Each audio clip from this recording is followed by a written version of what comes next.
문제 해결에 필요한 것. 창세기 42장 26절에서 38절 말씀. 문제 해결에 필요한 것. 애굽의 총리가 된 요셉이 양식을 구하러 온 그의 형들에게 모른 채 하며 정탐꾼 누명을 쓰이고 동생 베냐민을 데려오라고 했다. 가나안으로 돌아온 그들이 아버지 야곱에게 말했다. 애굽 총리가 저희들을 정탐꾼으로 여겨서 우리는 정탐꾼이 아니라고 했습니다. 그런데 막내를 데려와야 믿겠다면서 시므온을 인질로 삼았습니다. 그 말을 듣고 야곱은 말했다. 요셉도 없어졌고 시므온도 없어졌는데 베냐민을 또 빼앗아 가려고 하느냐. 그때 장남 루벤이 말했다. 제가 베냐민을 꼭 데려오겠습니다. 만약 데려오지 않으면 저의 두 아들을 죽이소서. 엄청난 희생 정신이다. 그래도 야곱은 안 된다고 탄식했다. 그러나 결국 베냐민을 데리고 가도록 허락했고 나중에 요셉과 기쁜 재회를 통해 더 복된 역사가 이루어졌다. 그처럼 문제를 해결하고 복을 예비하려면 무엇이 필요한가? 1. 용서. 요셉이 왜 훌륭한가? 용서의 능력이 탁월했기 때문이다. 그는 형들과 재회했을 때 잠시 모른 체 했지만 이미 형제들을 용서하기로 작정했다. 아마 오래전부터 용서했을 것이다. 그가 지혜롭고 책임적인 삶을 살면서 마침내 당시 대제국의 총리가 된 것은 그가 미움에 사로잡혀 한맺힌 삶을 살지 않았다는 뚜렷한 증거다. 용서는 쉽지 않다. 그냥 괜찮아, 다 잊었어 라고 말한다고 해서 용서한 것이 아니다. 마음으로부터 진심으로 용서해야 한다. 물론 마음속으로는 용서했어도 요셉의 경우처럼 특별한 목적 때문에 그 표현을 잠시 미룰 수도 있다. 용서가 쉽지 않아도 모든 문제 해결의 시발점이기에 잘 용서하게 해달라고 하나님께 간절히 기도하라. 에베소서 4장 32절에 이런 말씀이 있다. 서로 친절하게 하며 불쌍히 여기며 서로 용서하기를 하나님이 그리스도 안에서 너희를 용서하심과 같이 하라. 이 말씀은 용서의 황금률과 같은 말씀이다. 하나님이 그리스도 안에서 우리를 용서하심 같이 남을 용서하라. 용서가 있어야 하나님의 축복도 임한다. 내가 용서하면 하나님의 용서가 주어지고 신기하게도 나를 얽어맨 정신적인 사슬도 풀려 참된 해방과 자유를 얻는다. 미움은 상처와 손해에 대한 단순한 반응만이 아니라 도덕적인 우월감의 산물이다. 미움을 처리하지 못하는 것은 교만을 다스리지 못하는 것이다.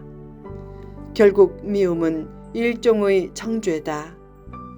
예수님은 간음하다가 잡혀온 여인에게 나도 너를 정죄하지 않는다 라고 하셨다. 죄는 하나님의 뜻에서 이탈하는 것이지만 정죄도 하나님의 뜻에서 이탈하는 것이다. 용서는 하나님의 뜻이다. 용서해야 사랑과 평화와 기쁨과 평안이 넘치면서 세상도 조금씩 변화된다. 잘 용서하려면 십자가를 생각하면서 이런 의식을 가지라. 내가 예수님께 빚진 것에 비해 내게 해를 입힌 사람이 내게 빚진 것이 얼마나 작은가. 1만 달란트 탕감받은 내가 100데나리온의 손해를 입힌 자를 용서하지 못하면 더 큰 손해가 닥친다고 예수님이 말씀했다. 받은 고통과 상처에 대해 한을 품고 남을 미워하면 하나님의 축복이 임하지 않는다. 나의 부도난 삶이 갈보리 언덕의 보혈로 회생되고 나의 부담스러운 약속 어음이 갈보리 산에서 폐기되었듯이 내게 해를 입히고 마음에 빚을 진 사람에게서 받은 무형의 약속 어음을 폐기하라. 남을 진정으로 용서하면 하나님이 내 마음부터 급속히 치료해 주시고 문제도 해결해 주시고 축복의 문도 활짝 열어주신다. 용서는 용서받는 사람을 위한 것이기도 하지만 용서하는 사람을 위한 것이기도 하다.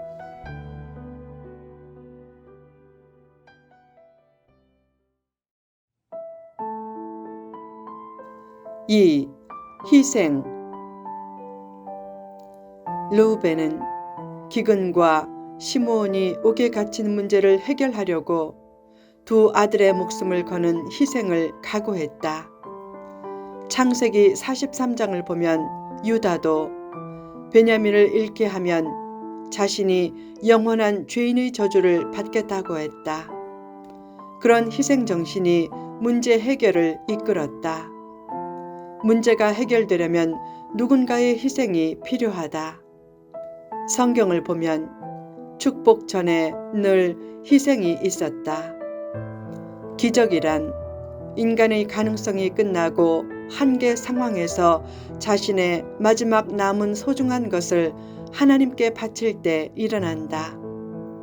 하나님은 쓰다가 남은 것을 원하시지 않고 먼저 구별해 둔 것을 원하신다.